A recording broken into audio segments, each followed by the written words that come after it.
This channel does not promote any violent, harmful, or illegal activities. All content provided by this channel is meant for an educational purpose only.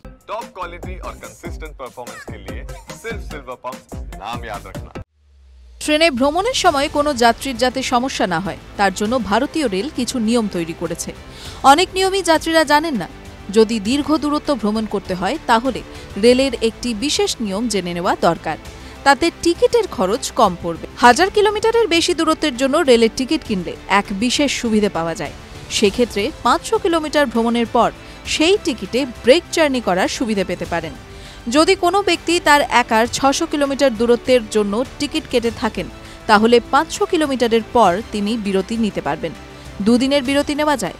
এরপর সেই একই টিকিটে আবার যাত্রা শুরু করতে পারেন যাত্রীরা। যদি আপনি কোনো মেল বা এক্সপ্রেস ট্রেনে একটি টিকিট নিয়ে 500 কিলোমিটারের বেশি ভ্রমণ করেন তাহলে আপনি মাঝের যে কোনো স্টেশনে দুদিনের জন্য থামতে পারবেন। দুদিন থাকার পর আপনি একই টিকিটে আবারও বাকি পথ যেতে পারবেন।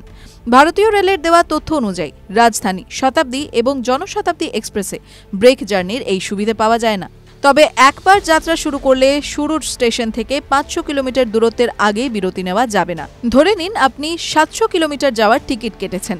সেক্ষেত্রে 423 কিলোমিটার পরে চাইলেও যাত্রা থামাতে পারবেন না। তবে মাঝের স্টেশনে নামার পর টিকিটটি টিকিট কালেক্টর বা স্টেশন মাস্টারকে দিয়ে অনুমোদন করাতে হবে।